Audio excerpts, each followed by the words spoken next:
we've had him on the show before.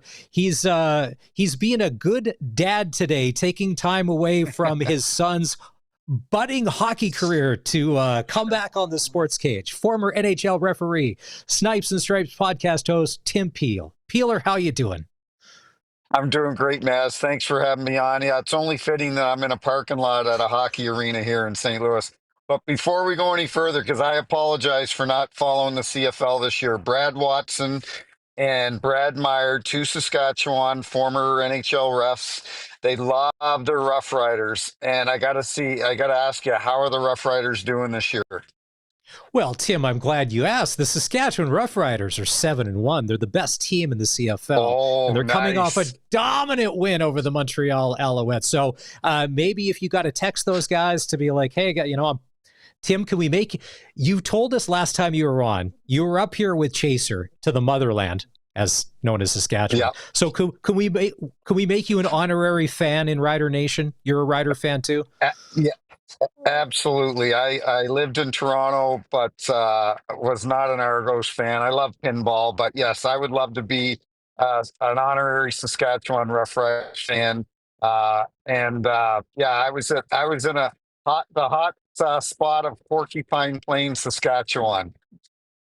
Hey, how's Chaser doing? I know back in the spring, you guys did that charity hockey game where a whole bunch of hockey hmm celebs showed up to support Kelly. How's he doing these days?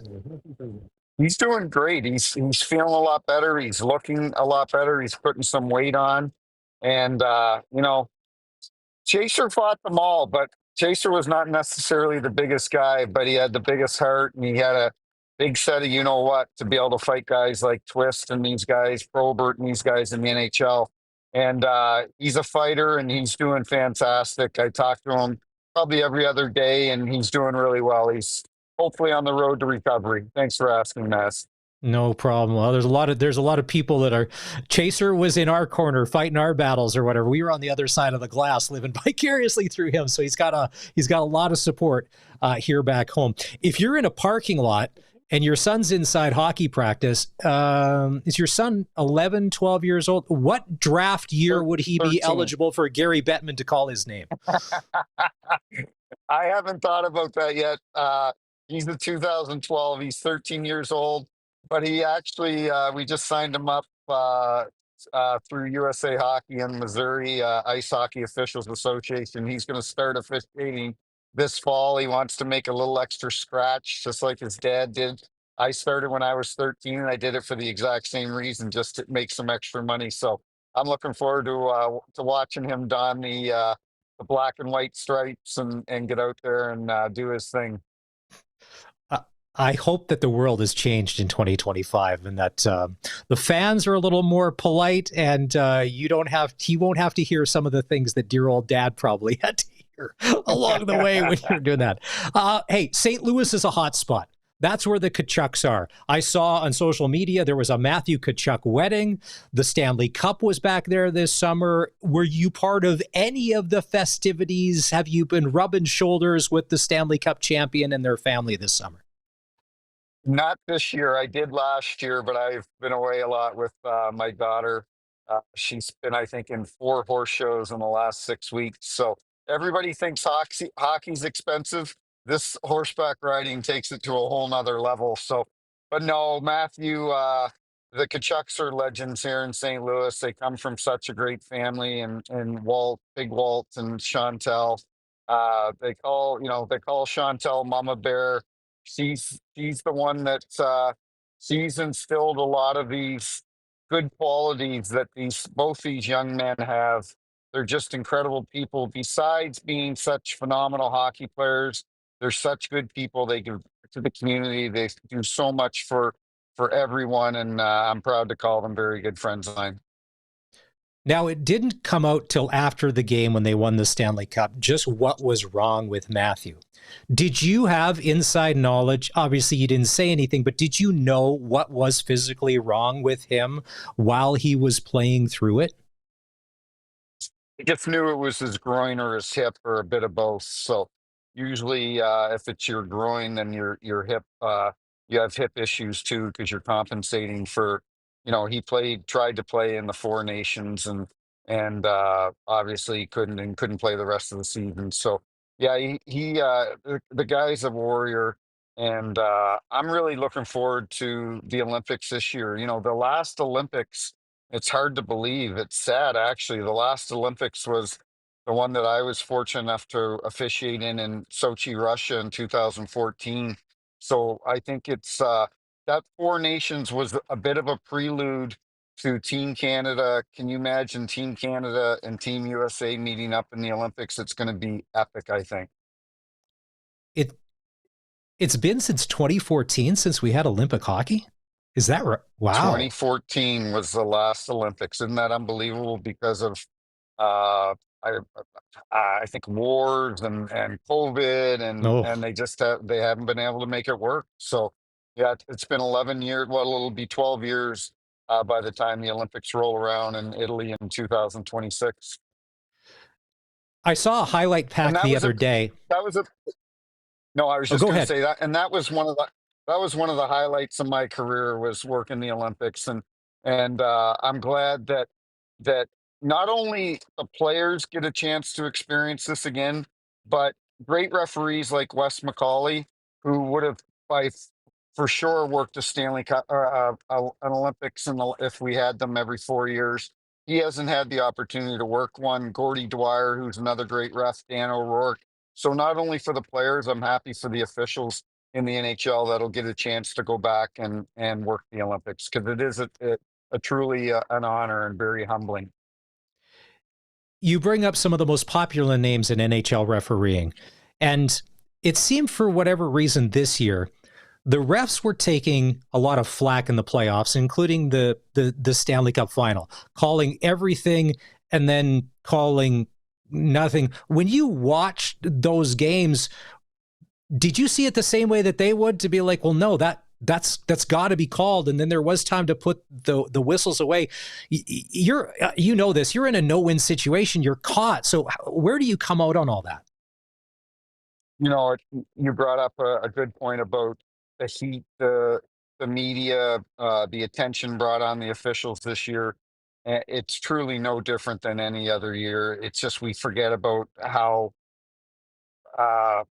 how high the heat was the previous year or the year before that. It becomes an issue every year. But I know, watching the games, uh, the teams that won and went on, the teams that lost and didn't move on, it wasn't because of the officiating. And you're going to have 50% of the fan base that thinks the officials did a great job, and 50% for the losing team that thinks that they didn't do a good job. But I didn't watch any games this year that I thought, oh geez, that call cost somebody a game, and it's a tough job, Mess. Well, and some of them too. The hockey players are great at a lot of things. Sometimes their acting skills, when they get caught doing something not the best, they're not Academy Award winners. It's got to be called. I saw a highlight pack the other day, and it was basically like about 3 minutes of the whole Stanley Cup final. Was Florida more dominant this year than last year? Because the machine just looked like nothing was going to stop it. There was no way that Florida was losing to the Oilers.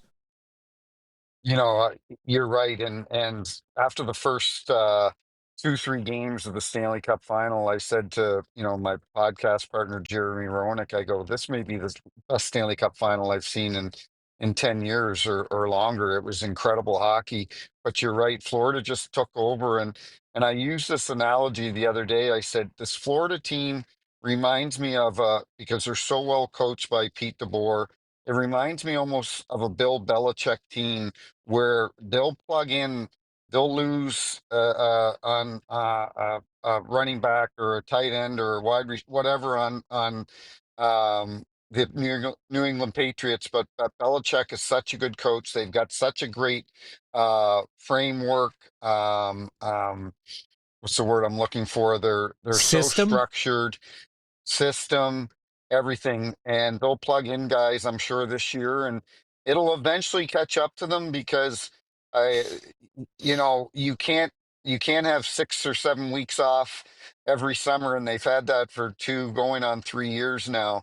and it's going to be, extremely difficult for them to repeat. But I wouldn't put it against them because they do have such a tremendous team, and Matthew Tkachuk is, I think, one of the best leaders, if not the best leader in professional hockey. Tim Peel joins us on the Western Pizza guest hotline. He's a retired NHL referee. He's a hockey dad.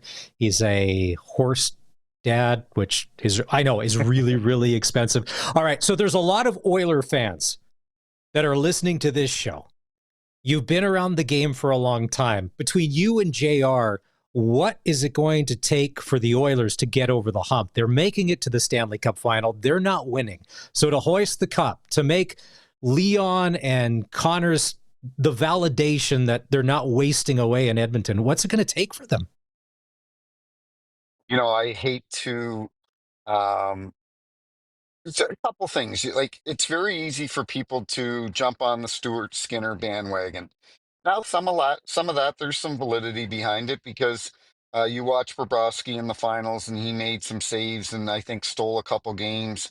Uh, they need Stuart Skinner. Now, keep in mind, first of all, I love Stuart Skinner. I love his attitude. He seems like a tremendous person. Um, but he's only 23, 24. A lot of these goalies don't really reach their peak performance until they're 27, 28. So I wouldn't give up on Stuart Skinner yet. I think they need to get deeper on the third and fourth lines, and that's what Florida has. They just rolled four lines. They didn't play three lines. They just rolled four lines. Strong on defense, but I don't think defense was a problem with Edmonton. I'd love to see Connor and Leon win a Stanley Cup. I think it'd be great for hockey for both of them to win, especially Connor being the face of the league. Um, but it's a tough job. It's, they've got to the final the last 2 years. They're one of 32, two out of 32 teams that have made it to the Stanley Cup finals. That's extremely difficult to do. And then there's a really fine line between winning and losing. And it'll be a challenge for them to get back to that again this year.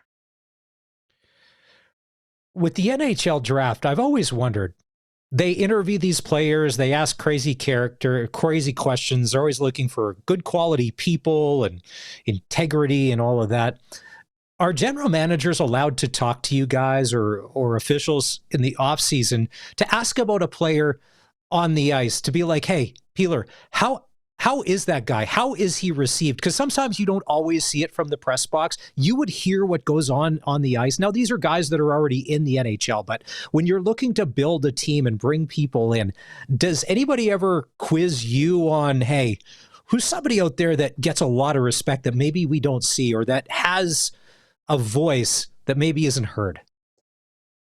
Yeah, no, I've been asked that before. What do you think of this player? What do you think of that player? The general managers, they've got a pretty good pulse on the players in the league, whether they do their research through guys currently on their team that have possibly played with this player. I love the fact this Florida team, we're talking about plugging guys in and picking up guys at the trade deadline. You look what they did with Brad Marchand. I can tell you for a fact over the last 2 years, 3 years, 4 years, Brad Marchand and Matthew Tkachuk probably could not stand each other on the ice. And because they're two similar players, like to get under their opponent's skin and so on. They play on the edge. And then you look at them, and that's a great thing about hockey in our sport, is then you look at them when they're teammates, and all of that's forgotten. All of that's forgotten. They've got one focus, one goal. I'm watching them. They're in the pool together in the Bahamas after the Stanley Cup. They're best buddies now. So, you know what? The players and the GMs, they've got a good pulse. I have been asked before about certain guys, but it probably doesn't happen as much now as it used to. What do you think about the influx of Canadian talent that's going to be infiltrating the NCAA college hockey ranks here, including names like a Gavin McKenna, who's probably going to be the number one overall pick? Are you excited to see some of these guys? If you've seen him play in the CHL, I'm kind of excited to see how they maybe match up with a little bit of older talent, a little different league. It's definitely a different style of hockey. NCAA college? Yeah, yeah, I'm looking forward to it. I have mixed emotions on it. I grew up, my career started in the Canadian Hockey League and the Ontario Hockey League. That's where I, started, and that's where I got my big break. The NHL would send scouts out to look at officials in the three Canadian junior leagues. They do that now, and in college hockey as well. But no, it's exciting, and but I'm torn between it as well. I think if you're good enough, it doesn't matter what league you're playing in, somebody's going Hmm. to find you. So whether it's in the Canadian Hockey League or the NCAA, if you're good enough, you're going to get drafted and sign with a team. One of the things that I know from out here, just being a fan of the Western Hockey League and growing up watching it, the excruciating travel to play in the dub. It's not like playing in the Q and it's not like playing in the O. So for a guy like a Gavin McKenna, he's going to go play in the Big Ten, where travel there will be a lot easier. Flights, shorter bus trips, all of that.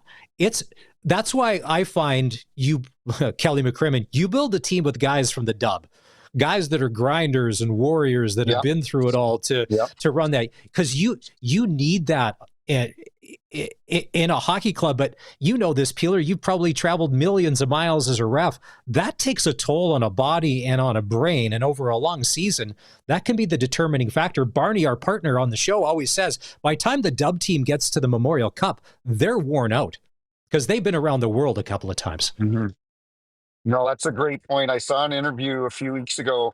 They were asking Doug Armstrong, the general manager of the St. Louis Blues, what he was expecting from Jimmy Snuggerud this year, because Jimmy Snuggerud stepped in the playoffs and played a pivotal role for that team. He was on the top two lines, power play. He's a great player. And Doug just warned the fans and the media, hey, this guy played 36 games last year in NCAA. Now he's going to play with the big boys for 82 games. He's going to have his ups and downs. And so there's a lot of validity to that about guys playing in the Western League and being battled and battle ready for the NHL, because you play 30, 40 games in the NCAA, and then all of a sudden you got to play against men for 82 games. That takes a toll on your body, besides mentally, obviously physically as well. The one factor here, hockey is one thing, but if the numbers are true with the NIL money, if McKenna is getting and his family $700,000 to play, I mean, that's life-changing money. That helps the family. That's hopefully sets you up for a Hmm. long time. I think that's one of the factors that sometimes the fans don't take into account. It's expensive for mom and dad to shell out. And yes, when you get to the higher levels, the teams pay for the skates and six, but hockey is expensive. And if there's a chance to make, because what's the average salary in the AHL or playing at the East Coast? Anywhere between 40 to 70,000 bucks a year, correct? Correct. Yeah, they're probably paid 70, 50, 60, 70 in the American Hockey League. I joked with my good buddy Jamal Mayers the other day. Actually, I just had coffee with him this morning. Played in the NHL for 16 years, won a Stanley Cup in Chicago, and I bought skates for Bronson for this upcoming season, and they were $1,300. And I said to Jamal, I said, I thought, what's that slogan? Hockey is for everyone. Go, no, hockey isn't for everyone. It's expensive to play, and you know what? I don't know Gavin McKenna's background, what his parents did for a living, but you're absolutely right, Maz. You got a chance to take 700 grand and maybe pay off all your parents' debts and buy them something and make life a little more comfortable for them. I don't fault anybody for doing that. No, not one bit. Well, Peeler, thank you for doing this. We always appreciate your time. Hey, as far as the podcast, you and JR go. Hey, any highlights in out of the past couple months or guests that you've had on episodes that we all got to go back and listen to that you go, you know what? That was a good show. Because sometimes you get, whether you're to go with that was a good game or that was a good show. Who are some of the guests that have ticked the boxes for you? Well, you know what? It would be easy to say Matthew Barnaby, Evander Kane, well-known guys, but we had a guest on. He played for the University of Denver. It was right after the World Juniors. Zeev Buium, and he was a first-round draft pick. He's a big defenseman, first-round draft pick of the Minnesota Wild, and he came on our show. He's a Jewish kid from San Diego, and how Zach Hyman's Jewish. There's not a lot of Jewish players in the NHL, and for a Jewish kid from San Diego to hear his story, he actually said in the interview that COVID was probably the best thing for him because him and his brother literally worked out in the gym in their garage every day, and it helped him take his game to another level with the University of Denver, and then he played for Minnesota in the playoffs. So I love hearing stories like that of these guys that they didn't grow up in Regina or Chicoutimi or Flin Flon or whatever. A kid from San Diego, and as a first round draft pick. I love stories like that. All right, it's Tim Peel, host of the Snipes and Stripes podcast, retired NHL referee, and as of about 20 minutes ago, the newest honorary member of Rider Nation. So, Peeler, if you are talking to Watson and Yes, I admiring love those it. guys, we're playing Hamilton on Saturday at 1 o'clock Sasky time. So if you got to get in a group chat, just know that Trevor Harris is our guy, leading the league in all sorts of stat categories. He's it. We got to do this again. As always, we love the time. Tim Peel, Absolutely.